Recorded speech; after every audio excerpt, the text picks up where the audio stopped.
जी कैफ 6 आज के लेक्चर का आगाज करते हैं। Lecture number 11। आज के लेक्चर में हमारे दो ऑब्जेक्टिव्स हैं। एक कॉस्ट ऑफ कैपिटल के चैप्टर का last question, self test question, question number 3, उसको प्रैक्टिस करेंगे। और फिर इसके बाद जो नेक्स्ट चैप्टर हम स्टार्ट करने जा रहे हैं इन्वेस्टमेंट अप्रेजल, उसके कुछ बेसिक कंसेप्ट्स आपके साथ डिस्कस करने हैं। तो पहले हम कॉस्ट ऑफ कैपिटल के जो हमारा एक क्वेश्चन रह गया था लास्ट क्वेश्चन, क्वेश्चन नंबर 3, उसकी तरफ चलते हैं। जी इस क्वेश्चन को पहले, ये बड़ा क्वेश्चन है, इसको पहले रीड करते हैं और समझते हैं कि इसमें हमने करना क्या है। सबसे पहले रिक्वायरमेंट, एक company Zimba public limited company, उसके बारे में उसने हमें इंफॉर्मेशन दी है सारी। और रिक्वायरमेंट में कह रहा है assuming that Zimbabwe Public Limited Company remains all equity financed and using the dividend valuation model, calculate the expected ex dividend price per share at 30th December 2020 if the new investment does not take place। यानी इस question में हमें कोई investment के बारे में कह रहा है और रिक्वायरमेंट ए में कह रहा है कि इन्वेस्टमेंट के बगैर इस कंपनी की प्राइस कैलकुलेट करके दिखाओ। अब चूंकि एक्स डिविडेंड प्राइस है और आपको पता है हम जो भी फार्मूला से शेयर की प्राइस कैलकुलेट करते हैं वो हमेशा एक्स डिविडेंड ही होती है। तो एक्स डिविडेंड के वर्ड से कोई फर्क नहीं पड़ा हमें। यूं ना समझिएगा कि एक्स डिविडेंड के वर्ड से हमारा क्वेश्चन कोई मुश्किल हो गया, नहीं। आपको पता है हमेशा जब भी हम वैल्यूएशन करते हैं शेयर की, जब भी किसी भी फार्मूला से प्राइस कैलकुलेट करते हैं वो एक्स डिविडेंड ही होती है। बी पार्ट में क्या कह रहा है, assuming that Zimbabwe Public Limited Company remains all equity financed and using the dividend valuation model, calculate the expected ex-dividend price per share at 30th December 2020 if the new investment does take place। Requirement यह B में भी वही है, लेकिन B में क्या कह रहा है कि नई इन्वेस्टमेंट करने के बाद मुझे शेयर की प्राइस बताओ। पहले क्या कह रहा है, इन्वेस्टमेंट करने से पहले मुझे शेयर की प्राइस बताओ, और फिर क्या कह रहा है, इन्वेस्टमेंट करने के बाद मुझे शेयर की प्राइस।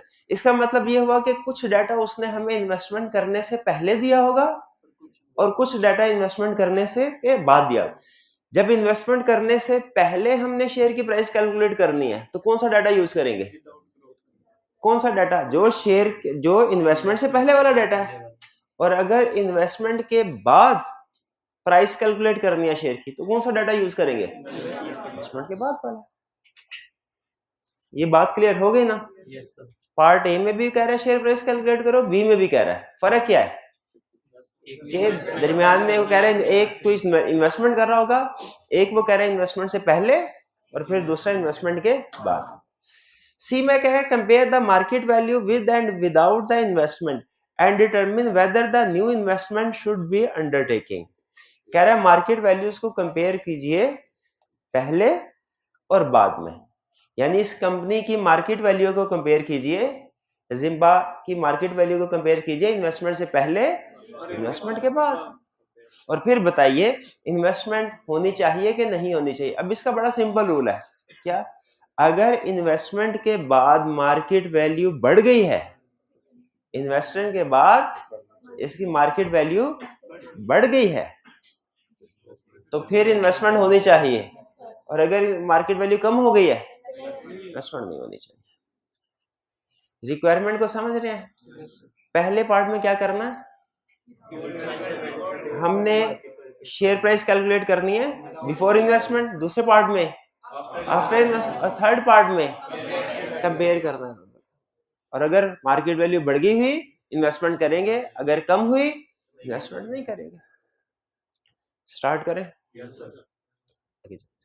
कहते हैं जिम्बा पब्लिक, अच्छा अभी मैं क्वेश्चन को सिर्फ आपके साथ डिस्कस करूंगा, सॉल्व नहीं करूंगा, डिस्कशन के बाद सॉल्व करूंगा मैं, ठीक है।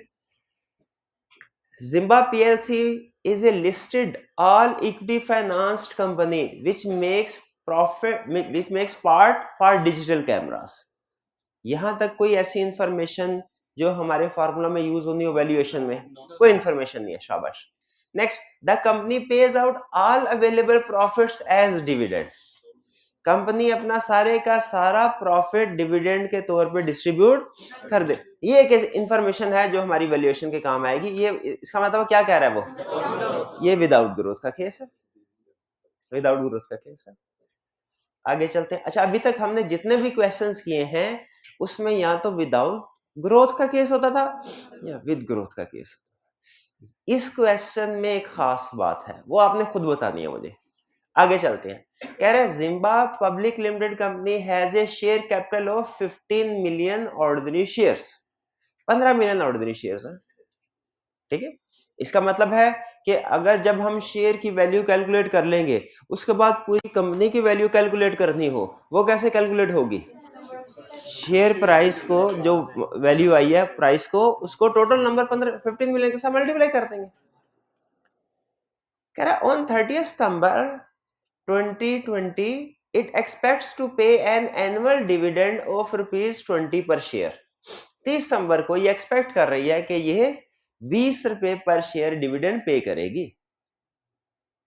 In the absence of any further investment, the company expects the next 3 annual dividend payments also to be ₹20 per share.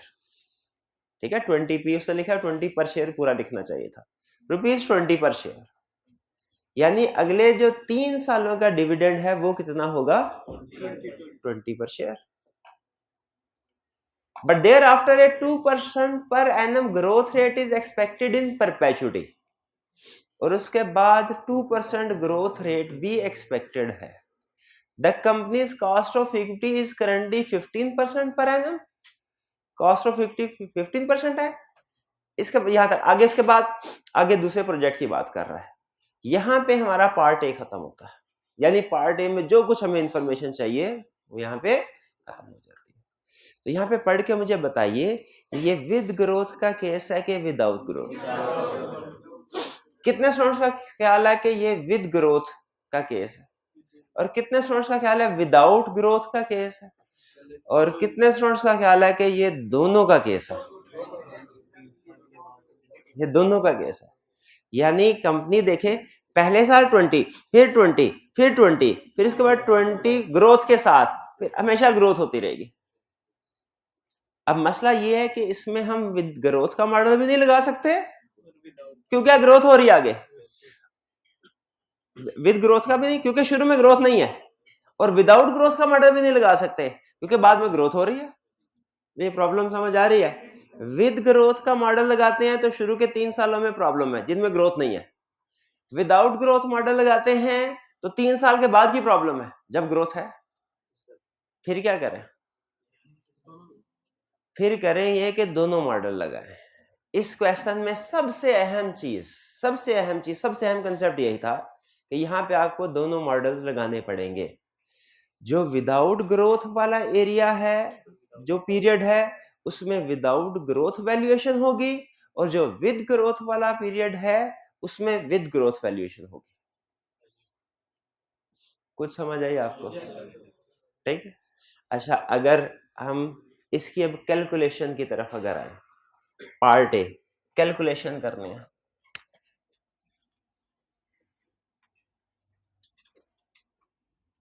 Price क्या होगी शेयर की?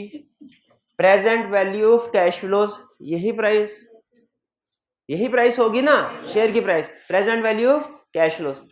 अच्छा, जो विदाउट ग्रोथ वाला पीरियड है उसमें कितने साल है, कितने डिविडेंड?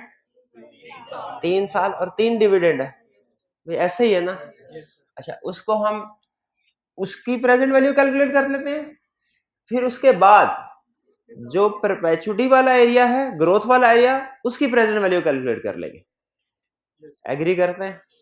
तो पहले कैलकुलेट करते हैं हम विदाउट ग्रोथ। कितना है? 20 divided by cost of equity कितनी है? 15%, 1.15 power 1 plus 20 divided by 1.15 power 2 plus 20 divided by 1.15 power 3। ये क्या हुआ? विदाउट। ठीक है, इसको कैलकुलेट कीजिए। यानी ये हमने अगले 3 सालों की वैल्यूएशन कर ली। बताइए क्या अमाउंट आई जी? 45.66। इसमें कोई प्रॉब्लम, लेकिन ये सारे कैश फ्लोज अभी कवर नहीं हुए, ये ध्यान में रखिएगा। अब जो रिमेनिंग कैश फ्लोज है वो क्या है? वो ग्रोथ वाला, उस पर क्या लगेगा? ग्रोथ वाला मॉडल। और ग्रोथ वाला मॉडल क्या है? Price is equal to D1 divided by P naught, नहीं, cost of equity minus growth और प्लस जी। नहीं, एक मिनट है, नहीं एक मिनट है, ये फार्मूला मुझे अपना रूटीन वाला पहले फार्मूला में लगा लूं। फार्मूला था हमारा cost of equity is equal to D1 है, ग्रोथ वाला फार्मूला, ऐसे ना करें, P नॉट प्लस, एक मिनट है, क्या कर रहा है?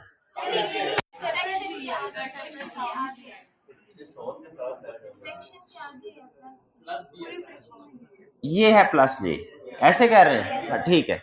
अब इसमें हमने कैलकुलेट करना है इसकी प्राइस प्रेजेंट वैल्यू को, K E minus J is equal to D1 divided by P naught, और ये D1 divided by K E minus G P naught, ये है हमारा प्राइस का फार्मूला। तो यहां पे हमारी प्राइस आ जाएगी D1 divided by K E minus जी, और इज इक्वल टू D1 कितना है? ग्रोथ के साथ, ग्रोथ के साथ वो कितना है? 20 into 1.02, 20.4 divided by cost of equity कितनी है? 15%, 15% माइनस ग्रोथ रेट कितना है? 2%, और ये कितना आ गया? 20.4 डिवाइडेड बाय 13%, ये कितना आया? 157 पॉइंट वगैरह कुछ नहीं है, ये राउंड करके 157। अच्छा, अब जरा गौर से सुनिएगा, अगर मैं, ये है हमारा विदाउट ग्रोथ एरिया, उसकी वैल्यूएशन, ये है हमारा विद ग्रोथ एरिया, इसकी वैल्यूएशन, यहां तक कोई कंफ्यूजन?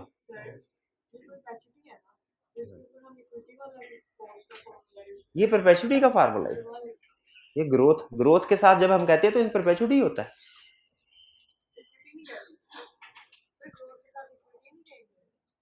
ग्रोथ के साथ इक्विटी नहीं, ऑर्डिनरी शेयर भी परपेचुटी होती है, ऑर्डिनरी शेयर भी परपेचुटी, प्रेफरेंस शेयर परपेचुटी भी हो सकते हैं और रिडीमेबल भी हो सकते हैं। ऑर्डिनरी शेयर परपेचुटी ही होते हैं, ऑर्डिनरी शेयर परपेचुटी होते हैं। अगर मैं इन दोनों वैल्यूज को ऐड कर दूं तो मैं एक गलती कर रहा हूंगा, कोई नहीं बोलेगा क्लास में, सिर्फ हाथ उठाइए, कोई स्टूडेंट बता सकता है क्या गलती कर रहा हूंगा? देखिए मैंने किया क्या, ये सुन लें। उसने हमें कैश फ्लोज में कुछ पीरियड दिया था विदाउट ग्रोथ, कुछ पीरियड दिया था विद ग्रोथ। मैंने विदाउट ग्रोथ की प्रेजेंट वैल्यू कैलकुलेट कर ली, मैंने विद ग्रोथ की प्रेजेंट वैल्यू कैलकुलेट कर ली। तो मेरे जहन में क्वेश्चन ये आ रहा है कि अगर मैं दोनों वैल्यूज को ऐड कर दूंगा तो शेयर की वैल्यू आ जाएगी। इसमें क्या गलती है? इसमें क्या गलती है जी, बताइए क्या गलती है? 157 की वैल्यू जो है वो 3 साल के बाद की कैलकुलेट हो रही है।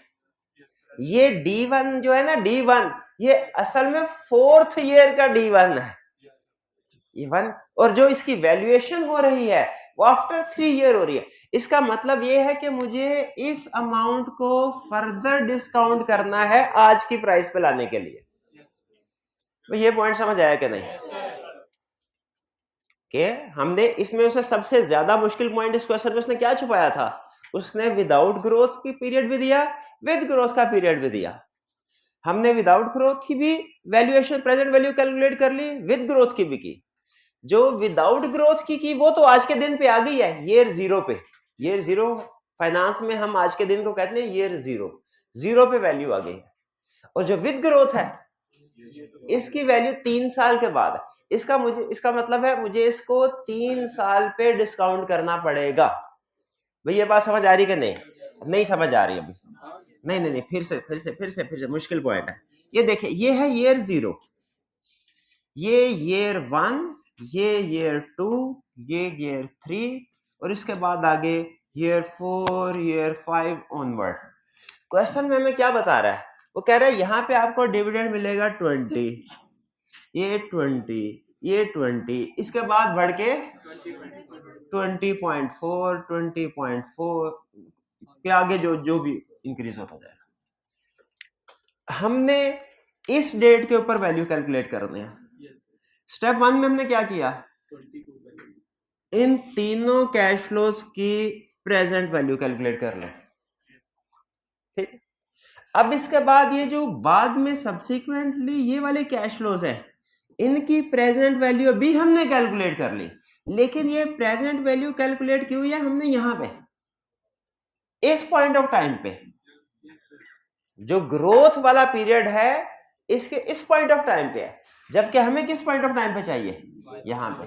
तो इसका मतलब है इसको हमने फर्दर डिस्काउंट करना है यहां पे लाने के लिए। फिर दोनों को ऐड करेंगे तो ये शेयर प्राइस आएगी। और फर्दर कैसे करें? 157 डिवाइडेड बाय, ये आ गई हमारी वैल्यू एट ईयर 3। और अगर हम price value at year not calculate करना चाहते हैं जीरो, तो फिर क्या करना पड़ेगा? 157 डिवाइडेड बाय 1.15 पावर 3, और ये कितना आएगा? 103.23। अब इन दोनों को आप ऐड कीजिए तो ये शेयर प्राइस क्या आई? 148.89। ये है हमारी final share price without investment. इसको देख, तसल्ली से देख ले, कोई प्रॉब्लम नहीं है। ये क्वेश्चन थोड़ा सा मुश्किल है, ठीक है, लेकिन इसमें सबसे मुश्किल पॉइंट आपको बता दिया। क्या था सबसे मुश्किल पॉइंट? कि उसने दो डिफरेंट कैश फ्लोज दे दिए थे, एक था विदाउट ग्रोथ, दूसरा था विद ग्रोथ। हमने दोनों को अलग अलग उसकी प्रेजेंट वैल्यू कैलकुलेट की। बताइए कोई issue? Ji ji,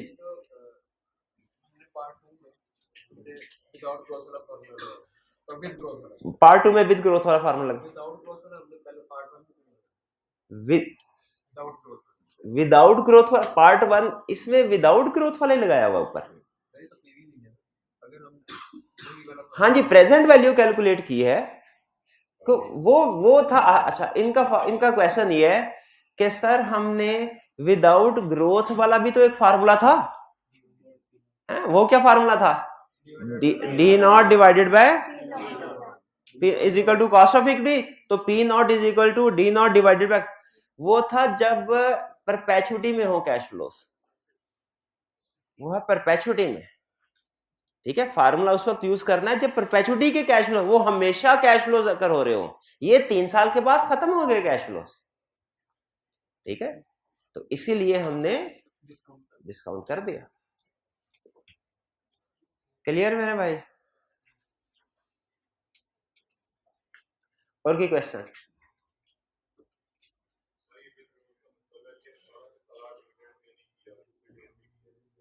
with growth का मतलब है कि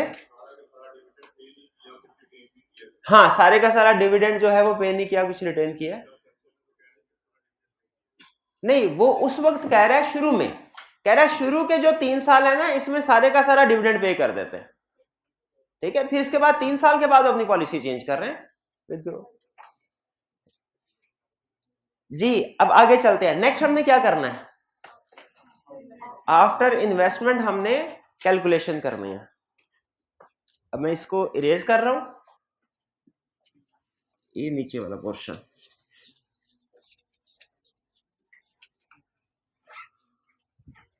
नेक्स्ट क्या कह रहा है, if the company is considering a new investment which would require an initial outlay of ₹500 million on 30 सितंबर 2020।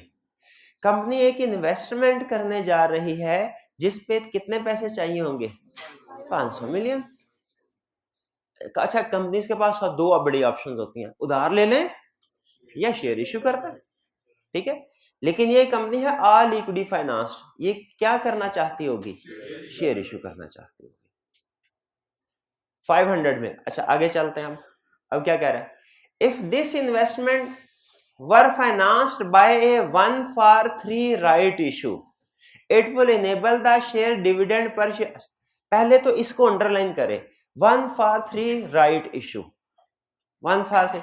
इस क्वेश्चन में जो दूसरी समझने वाली बात थी वो ये 1-for-3 राइट इशू का मतलब, राइट इशू कहते हैं किसको है,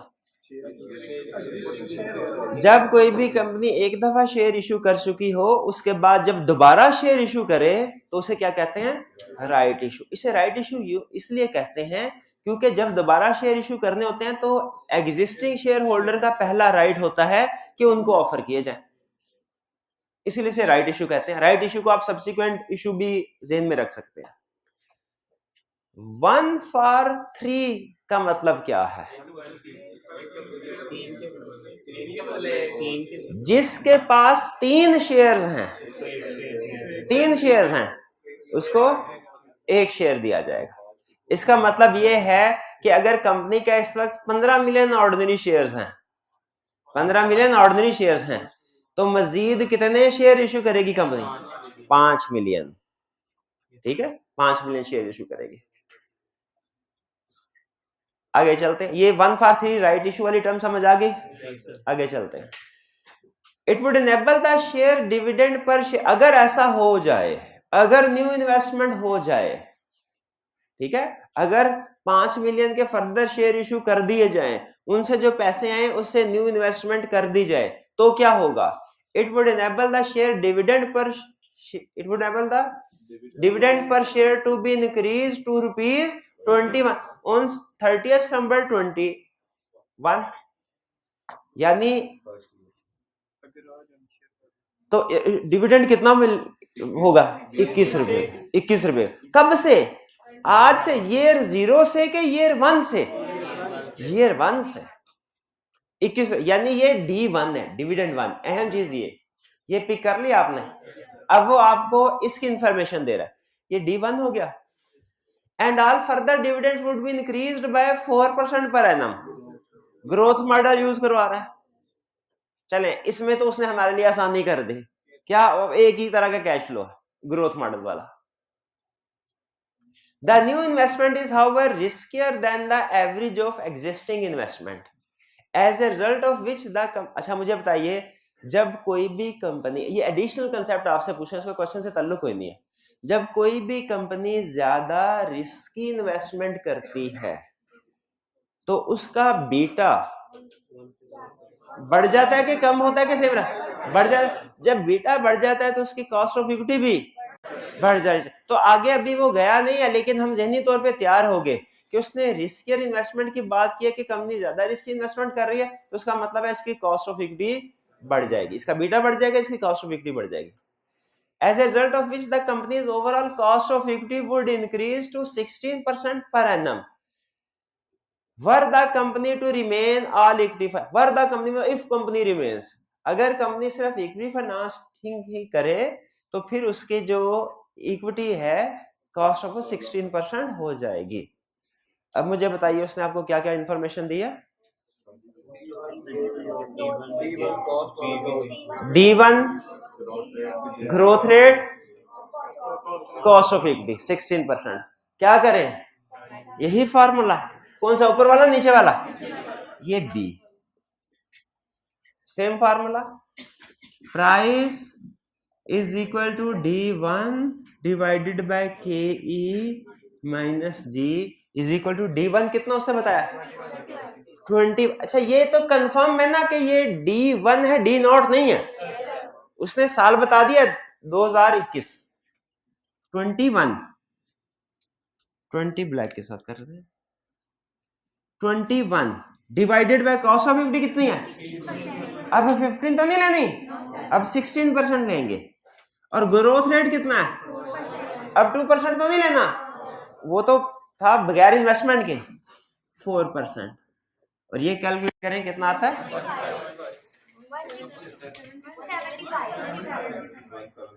175 ये इसकी वैल्यू हो गई आफ्टर इन्वेस्टमेंट। आफ्टर इन्वेस्टमेंट भाई यहां तक क्लियर है? अब आपने इन दो को ध्यान में रखना है, ठीक है? ये है बिफोर फेयर वैल्यू और ये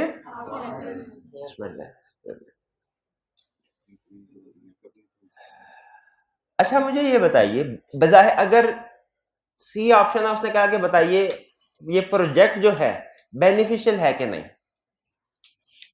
आपको बजाहिर क्या लग रहा है? विदाउट इन्वेस्टमेंट ये शेयर प्राइस है, विद इन्वेस्टमेंट ये शेयर प्राइस है। इन्वेस्टमेंट बेनिफिशियल, हाँ, लेकिन इस एनालिसिस में आप एक चीज इग्नोर कर रहे हैं, एक चीज इग्नोर कर रहे हैं। क्या? Cost of equity. छोटी सी एग्जांपल, एक कंपनी के net worth total assets, net worth total assets हैं, पिछले साल थे 100, इस साल है 110। अगर मैं आपसे सिर्फ इतना पूछूं ना कि बताइए इस साल कंपनी की परफॉर्मेंस कहां है, इतनी इंफॉर्मेशन देके आप कहेंगे सर परफॉर्मेंस बड़ी है, ये साल तो बड़ा अच्छा रहा है। अब फिर मैं मजीद इंफॉर्मेशन आपको दे रहा हूं, पिछले साल नेटवर्थ थी 100, इस साल है 110, लेकिन साल के दौरान में 20 रुपए न्यू शेयर कैपिटल भी डाला, नया शेयर कैपिटल भी डाला। अब आपका कंक्लूजन क्या होगा? सर ये साल कंपनी के लिए अच्छा नहीं रहा, ठीक है, क्योंकि इसमें नया शेयर भी है। तो इसीलिए जब हम इस कंपनी की टोटल वैल्यू कैलकुलेट कर रहे होंगे, वो टोटल वैल्यू क्या होगी? अब पार्ट सी में टोटल वैल्यू कैलकुलेट, याद रखें हमने जो डिसीजन करना है ना इन्वेस्टमेंट होनी चाहिए कि नहीं होनी चाहिए, वो टोटल वैल्यू कंपनी के सामने रख के करना, वो इंडिविजुअल शेयर प्राइस को सामने रख के नहीं करना, टोटल वैल्यू को सामने रख के करना। तो total value, market value before investment कितनी है? कितनी है बिफोर इन्वेस्टमेंट? कितनी है? ये है 148.8, ये तो एक शेयर की होगी ना, इंटू 15 मिलियन ऑर्डिनरी शेयर्स, कितनी हुई वैल्यू? कंपनी की टोटल वैल्यू 3333 2233 0.35 मिलियन। और मार्केट वैल्यू आफ्टर इन्वेस्टमेंट ये कितने हो गए? ये 175 इंटू 20 मिलियन, ये कितना हुआ? 3500 पूरा 00 मिलियन। लेकिन इस कंपैरिजन में एक चीज हम इग्नोर कर रहे हैं, आप बता सकते हैं वो चीज क्या है? जो शेयर्स आपने सब्सिक्वेंटली इशू किए हैं, जो शेयर्स आपने सब्सिक्वेंटली इशू किए, सब्सिक्वेंटली कितने शेयर इशू किए हैं? 5 मिलियन। 5 मिलियन। तो आपको सब्सिक्वेंटली जो शेयर्स इशू, जब हम एनालिसिस करेंगे, भाई पहले कंपनी के पास इतने पैसे थे, पहले कंपनी इतने की थी, अब कंपनी इतने की है, उसके पास इतने पैसे हैं, तो आप डायरेक्ट एनालिसिस सही कर पाएंगे या कि इसमें जो further share, further capital inject किया है उसको निकालना पड़ेगा?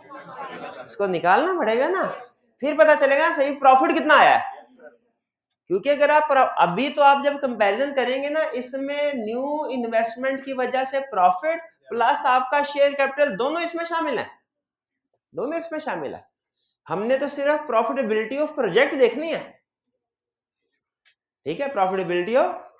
जैसे फर्ज कीजिए अगर न्यू इन्वेस्टमेंट हुई और वह कहता है न्यू इन्वेस्टमेंट करने के बाद, न्यू इन्वेस्टमेंट शेयर, नया कैपिटल, शेयर कैपिटल डाला है 500 मिलियन और वैल्यू भी बढ़ी है 500 मिलियन ही कंपनी की, तो हम कहते हैं ये असल में वैल्यू कोई नहीं बढ़ी, ये तो वही जो आपने कैश इंजेक्ट किया है कंपनी के अंदर उसी से वैल्यू बढ़ी है।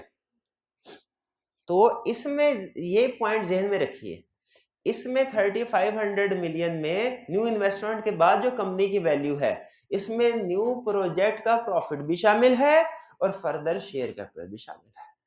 अब आपने करना क्या है, इसमें से कंपैरिजन करने के लिए इसमें से जो फर्दर शेयर कैपिटल है उसको निकालना। ये बात समझ आई कि नहीं? और फर्दर शेयर कैपिटल कितना है? 5 मिलियन शेयर्स हैं, तो उसने कहीं प्राइस दी हुई है वो शेयर? 500 नहीं, ये 5 मिलियन तो है, ये 500 मिलियन कैसे आया? फेस वैल्यू कहीं लिखी, मैं वही ढूंढ रहा हूँ किधर है। हाँ सॉरी बिल्कुल डी, हाँ ये है, considering new investment which would require initial outlay of rupees 500 million. तो इसका मतलब 500 मिलियन कहां से इकट्ठा होगा? शेयर से, ठीक है, शेयर से। तो इसमें से हमने 500 मिलियन निकाल देना है। जब 500 मिलियन निकाल देंगे ना, तो फिर जो फाइनल अमाउंट बनेगी 3000 मिलियन। इसका मतलब है विदाउट इन्वेस्टमेंट हमारी कंपनी की वैल्यू कितने है ये, और आफ्टर इन्वेस्टमेंट फर्दर शेयर निकाल के। और अगर फिर मैं आपसे पूछूं, अगला क्वेश्चन उसने नहीं पूछा, मैं आपसे पूछूं कि जरा बताइए इस प्रोजेक्ट का प्रॉफिट कितना है? इस प्रोजेक्ट का प्रॉफिट कितना है? तो ये 700 समथिंग जो इस वैल्यू ऐड हो रही है। भाई कुछ बात समझ आई? अच्छा, इस क्वेश्चन में जरा फिर से मुझे तसल्ली करा दीजिए, क्योंकि लेंथी भी क्वेश्चन था और इसमें एक चीज नई भी हमने सीखी जो इससे पहले नहीं सीखी थी, ठीक है। इस क्वेश्चन में सबसे अहम चीज हमने क्या सीखी? एक ही प्रोजेक्ट के अगर डिफरेंट कैश फ्लोज हो तो हमने जो विदाउट ग्रोथ और विद ग्रोथ दोनों एलिमेंट है, विद ग्रोथ को अलग कैलकुलेट करना है, विदाउट ग्रोथ को अलग कैलकुलेट करना है, और दोनों को ये 0 पे कैलकुलेट करना है। क्योंकि पहले अगर विदाउट ग्रोथ है बाद में विद ग्रोथ है, तो पहले विद ग्रोथ की प्रेजेंट वैल्यू आएगी, ठीक है, जहां से वो स्टार्ट हुआ है ग्रोथ, और फिर उसके बाद ईयर नॉट पे लेके आएंगे। इस क्वेश्चन में सबसे अहम पॉइंट ये था। क्लियर? बाकी सिंपल था, बाकी तो पहले हम इससे पहले पढ़ चुके हैं। और एक कंसेप्ट ये था कि जब आपने मार्केट वैल्यू किसी भी कंपनी की कैलकुलेट करें, देखें आगे चल के शायद हमारे सिलेबस में तो नहीं है, लेकिन एक कंसेप्ट होता है कि जब भी कोई कंपनी, आपने एक चीज देखी है, चलें आपको एक इंटरेस्टिंग बात बताता हूं। अकाउंटिंग में आपने अगर कोई कॉन्ट्रैक्ट किया जिसके ऊपर आपको एक्सपेक्टेड है कि प्रॉफिट होगा, प्रॉफिट रिकॉर्ड करते हैं कि नहीं? पक्की बात है, प्रूडेंस कंसेप्ट कहता है नहीं करना। प्रैक्टिस में स्टॉक एक्सचेंज में आप देखेंगे किसी भी कंपनी ने अगर कोई अच्छा कॉन्ट्रैक्ट कर लिया है ना जिसपे उसे प्रॉफिट एक्सपेक्टेड है, शेयर की प्राइस उसी दिन बढ़ जाती है, शेयर की प्राइस उसी। फाइनेंस में जो एक्सपेक्टेड प्रॉफिट होता है उसे हम यूं समझ लीजिए कि अपनी वैल्यूएशन में रिकॉर्ड कर लेते हैं। अकाउंटिंग जिस चीज से मना करती है ना कि ये काम नहीं करना, फाइनेंस उस चीज को कहती है ये काम कर लो। अकाउंटिंग में फाइनेंस के कंसेप्ट में फर्क है ना। अकाउंटिंग बेसिकली पास्ट कॉस्ट के ऊपर बेस कर रही है सारी की सारी, फाइनेंस जो है वो मार्जिनल कॉस्ट के ऊपर बेस कर रही है।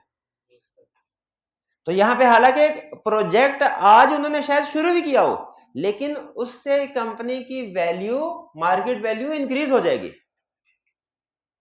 और कितने से इंक्रीज होगी, क्वेश्चन ये है। अगर उसने जो प्रोजेक्ट का प्रॉफिट होगा, ठीक है, अगर उसमें शेयर कैपिटल भी ऐड किया गया है, और तो आपको पता है कंपनी की वैल्यू शेयर कैपिटल ऐड होने से भी उसकी वर्थ बढ़ जाती है, ठीक है। लेकिन हमने जो उसकी वैल्यू कैलकुलेट करनी है, ये इवैल्यूएट करने के लिए कि प्रोजेक्ट फिजिबल है कि नहीं, तो उसमें सिर्फ प्रोजेक्ट का शेयर होना चाहिए। क्लियर हुई ये बात?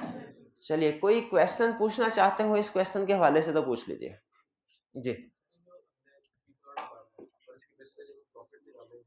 सर उस प्रॉफिट में तो 500 मिलियन की भी कंट्रीब्यूशन होगी, तो ये उसकी वो कंट्रीब्यूशन भी नहीं माइनस करेंगे? नहीं, सिंपल कम, हाँ वो कंपेयर करने के बाद एडजस्टमेंट हो चुकी है जी। हाइब्रिड वाले स्टूडेंट्स, आपको क्वेश्चन समझ आ गया? कोई प्रॉब्लम? जिन स्टूडेंट्स को क्वेश्चन समझ आ गया उधर हाथ उठा के मुझे बताएं, शाबाश। चलिए, ये था हमारा last question self test question में से। इसके साथ ही हमारा चैप्टर भी क्लोज हो गया। Cost of capital complete. अब हम स्टडी करने जा रहे हैं अपना नेक्स्ट चैप्टर। मैंने आपके साथ शेयर किया था कि हम अपने जो सिलेबस है उसको इस तरीके से कवर करेंगे कि थ्योरी भी और न्यूमेरिकल भी। लेकिन चूंकि हमने जो कंसेप्ट पढ़ा है कॉस्ट ऑफ कैपिटल, जो नेक्स्ट कंसेप्ट पढ़ने जा रहे हैं ये भी न्यूमेरिकल पोर्शन में से है और ये दोनों इंटरलिंक्ड है। यानी जो टेक्निक्स, बेसिक टेक्निक्स आपने कॉस्ट ऑफ कैपिटल में सीखी हैं, यही टेक्निक्स नेक्स्ट हमारे टॉपिक में इन्वेस्टमेंट अप्रेजल पढ़ने जा रहे हैं उसमें भी यूज होंगी। इसीलिए मैं चाह रहा हूं कि इन्वेस्टमेंट अप्रेजल को भी इसके साथ हम कवर करें, इसके बाद फिर थ्योरी के पोर्शन की तरफ जाएंगे, ठीक है। और ये दो टॉपिक्स जो हैं कॉस्ट ऑफ कैपिटल और खासतौर पे फिर इन्वेस्टमेंट अप्रेजल, ये आपके न्यूमेरिकल वाले पोर्शन में सबसे बड़े टॉपिक्स हैं। तो नेक्स्ट हम टॉपिक क्या स्टडी करने जा रहे हैं? इन्वेस्टमेंट अप्रेजल, ठीक है। सिर्फ बेसिक आपके साथ शेयर करूंगा, ये रेज कर दूं। इन्वेस्टमेंट अप्रेजल का कंसेप्ट क्या है? अप्रेजल का मतलब है इवेल्युएट करना, और इन्वेस्टमेंट का मतलब क्या है? कोई प्रोजेक्ट जिसमें आप इन्वेस्टमेंट करने जा रहे हैं, इन्वेस्टमेंट प्रोजेक्ट। तो इन्वेस्टमेंट अप्रेजल सारे का सारा सिर्फ एक ही क्वेश्चन के गिर्द घूमता है, एक ही क्वेश्चन का आंसर देता है ये टॉपिक, कि अगर हमारे सामने कोई नया प्रोजेक्ट है तो हमें उस प्रोजेक्ट को अंडरटेक करना चाहिए या नहीं करना चाहिए, उस प्रोजेक्ट में हमें इन्वेस्टमेंट करनी चाहिए कि नहीं करनी चाहिए, ठीक है। ये है एक क्वेश्चन जिसका आंसर देगा ये चैप्टर इन्वेस्टमेंट अप्रेजल। इसमें जो टेक्निक्स यूज होंगी वो इन्वेस्टमेंट अप्रेजल के लिए वही दो होंगी जो हमने स्टडी की हैं, एक नेट प्रेजेंट वैल्यू और दूसरा IRR, ठीक है। नेट प्रेजेंट वैल्यू और दूसरा नेट प्रेजेंट वैल्यू कैलकुलेट करनी आती है आपको, ठीक है, और IRR। इनसे हम डिसीजन मेकिंग करेंगे। अच्छा, अब चूंकि यहाँ पे प्रेजेंट वैल्यू का कंसेप्ट आ रहा है तो इसका मतलब है उसने हमें कुछ कैश फ्लोज दिए होंगे जिनकी मदद से हमने प्रेजेंट वैल्यू या IRR कैलकुलेट करनी है। बिल्कुल। तो फिर अगर उसने कैश फ्लोज दिए होंगे, हमने नेट प्रेजेंट वैल्यू कैलकुलेट करनी है या IRR कैलकुलेट करनी है, तो फिर इस टॉपिक का इन्वेस्टमेंट अप्रेजल का और कॉस्ट ऑफ कैपिटल का फर्क क्या हुआ? भाई वही टेक्निक्स वहां पे यूज कर रहे हैं, वही टेक्निक्स यहाँ पे यूज कर रहे हैं, फर्क क्या? फर्क ये हुआ, और फर्क बहुत कंसेप्चुअल है। डिफरेंस ये है कि कॉस्ट ऑफ कैपिटल में वो आपको कैश फ्लोज खुद से दे देता था कि ये कैश फ्लोज होंगी। इन्वेस्टमेंट अप्रेजल में आपने कैश फ्लोज खुद से कैलकुलेट करना होंगे। यानी अगर ये कॉस्ट ऑफ कैपिटल का क्वेश्चन होना तो वो इस तरीके से डाटा प्रेजेंट करें, ईयर 1, ईयर 2, ये year not, year 1, year 2, year 3, year 4, line लगाता है,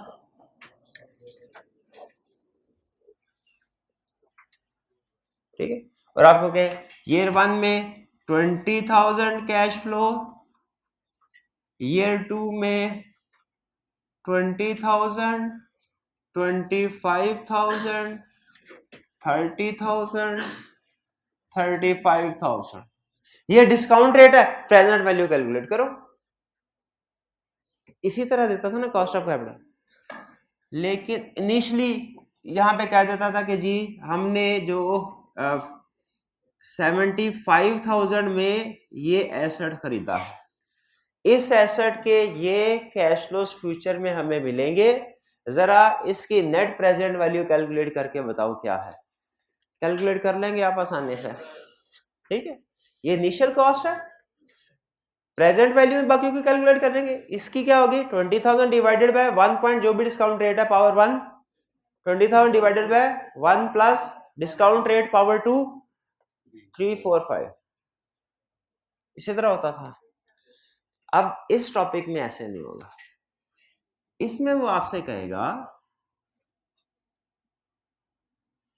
कि ये जो कैश फ्लोज है ना, ये कैश फ्लोज ये आप खुद से कैलकुलेट करें। जैसे वो कहेगा जो आपने मशीनरी खरीदी, ईयर एंड में जो इसकी आउटपुट है वो आप सेल करेंगे, आपको 50,000 रेवेन्यू आएगा, लेकिन आपको इसके लिए कुछ रॉ मटेरियल भी बाय करना पड़ेगा। 15,000 का रॉ मटेरियल लेस कीजिए, फिर कुछ लेबर भी इंगेज करनी पड़ेगी, 10,000 की लेबर लेस कीजिए, और आगे चल के एडवांस क्वेश्चन में कहेगा आपको कुछ टैक्स भी तो देना पड़ेगा, तो आप 1200 टैक्स लेस कर लीजिए। और अब देखिए, अब आपके पास नेट कितना कैश आया, कितना आया क्या 13,000 फॉर एग्जाम्पल। वो ऐसे कैलकुलेट कीजिए, या इसको हम मैच करने के लिए कर लेते हैं, ये 5,000 हो गया, 20,000। क्लियर है। अब ये देखिए फर्क इसमें और इसमें फर्क क्या है। इसको हम कहते हैं net cash flow. Net cash flow, cost of capital में उसने नेट कैश फ्लो हमें खुद दे दिया था। अभी मैं आपके साथ टर्म बोलता रहा था कैश फ्लो, अब यहां पे इस चैप्टर में टर्म क्या बोलूंगा, net cash flow. Net cash flow का मतलब क्या है, इसमें कुछ है, और इस पूरे चैप्टर में असल चीज कैलकुलेशन नहीं है, ये मैं आपको बता दूं। कैलकुलेशन करेंगे हम, लेकिन कैलकुलेशन वही है जो हम सीख चुके हैं कॉस्ट ऑफ कैपिटल में। इस चैप्टर में असल चीज क्या होगी, गैस कीजिए, ये जज करना कि नेट कैश फ्लो कैलकुलेट करने के लिए कौन कौन सी चीजों को हमने ऐड करना है, कौन कौन सी चीजों को लेस करना है। अब आपके जहन में आ रहा होगा सर ये तो बहुत आसान है, हम तो काउंटिंग पहले टॉपिक से इनकम स्टेटमेंट बनाते आए हैं, हमें पता है इनकम्स को ऐड करना है, एक्सपेंसेस को लेस करना है, लेकिन कौन कौन से एक्सपेंसेस को और किस वैल्यू से, इसमें काउंटिंग का कंसेप्ट नहीं आएगा। इसमें हाँ, अगर आपने कॉस्ट पढ़ी है तो कॉस्ट का आएगा, लेकिन मैंने चूंकि कॉस्ट नहीं पढ़ी हुई इसलिए मुझे नहीं पता। क्लास में ऐसे स्टूडेंट भी तो होंगे जो कॉस्ट नहीं पढ़ी हुई, तो मैं ये कह दूं ये कंसेप्ट वैसा ही है जैसा आपने कॉस्ट में पढ़ा था, तो वो तो बेचारे घूम जाएंगे। ठीक है, तो मैं सिर्फ इतना बता रहा हूं कि ये कंसेप्ट डिफरेंट होगा, इसमें अपॉर्चुनिटी कॉस्ट का कंसेप्ट आएगा, ठीक है, और दूसरी चीजें आएंगी, लेकिन मैं आपको साथ साथ एक्सप्लेन करूंगा और समझाता रहूंगा कि किस चीज को हमने कंसीडर करना है, किसको कंसीडर नहीं करना और क्यों करना है। इस टॉपिक में दो चीजें हैं की टू सक्सेस। इन्वेस्टमेंट अप्रेजल आपका प्रोबेबली सबसे बड़ा चैप्टर है सिलेबस में, और इसमें की टू सक्सेस सिर्फ दो चीजें हैं। एक है फॉर्मेट। फॉर्मेट आपने क्या रखना, फॉर्मेट आपने हमेशा ये वाला रखना, ठीक है, यानी इस तरीके से ये रन। एक और भी अल्टरनेट फॉर्मेट है जिसमें इस तरीके से वर्टिकल होते हैं, year not, year 1, year 2, year 3, year 4, वो फॉर्मेट इस्तेमाल नहीं करना आपने। हालांकि वो भी ठीक है, कंसेप्चुअल प्रॉब्लम कोई नहीं है, लेकिन आपने वो फॉर्मेट इस्तेमाल नहीं करना इस फॉर्मेट। और दूसरी की टू सक्सेस इस टॉपिक में है ये वैल्यूएट करना कौन सी अमाउंट रेलिवेंट है, कौन सी अमाउंट रेलिवेंट नहीं है, या कौन सी कॉस्ट, इसको यूं कह ले, कौन सी कॉस्ट रेलिवेंट है, कौन सी कॉस्ट रेलिवेंट नहीं है। अब ये रेलिवेंट कॉस्ट कौन सी होती है, ठीक है, और हमने उसको कैसे कंसीडर करना, ये हम आहिस्ता आहिस्ता सीखेंगे। तो अभी आपको क्या बताया, हम नेक्स्ट टॉपिक हम कौन सा डिस्कस करने जा रहे हैं, इन्वेस्टमेंट। क्यों हमने कॉस्ट ऑफ कैपिटल के बाद इन्वेस्टमेंट अप्रेजल क्यों सेलेक्ट किया है, क्यों सेलेक्ट किया है, क्योंकि इसमें वही टेक्निक्स यूज हो रही है जो कॉस्ट ऑफ कैपिटल में है। तो ये इन्वेस्टमेंट अप्रेजल में हमारी वो टेक्निक्स भी रिवाइज हो रही होंगी, प्लस हम उन्हीं एग्जिस्टिंग नॉलेज की बेस पे नई चीजें सीख रहे होंगे। फिर इसके बाद हम थ्योरी के टॉपिक की तरफ जाएंगे इन्वेस्टमेंट अप्रेजल के बाद। और इन्वेस्टमेंट अप्रेजल में मैंने आपको दो चीजें आज बताई हैं सब, जो आपने जिसको फॉलो करना है। एक फॉर्मेट, और दूसरा ये डिसाइड करना कि जो कैलकुलेशन हम करने जा रहे हैं कौन सी कॉस्ट रेलिवेंट है, कौन सी रेलिवेंट नहीं है। ये चीजें मैं सिखाऊंगा, लेकिन आपने इनके ऊपर खास फोकस करना। क्लियर? चलिए आज का लेक्चर यहाँ पे खत्म करते हैं। कल से इंशाल्लाह इसके कंसेप्ट भी डिस्कस करेंगे और फिर हर कंसेप्ट के साथ साथ इसके न्यूमेरिकल क्वेश्चन को भी अटेम्प्ट करते रहेंगे। अल्लाह हाफिज।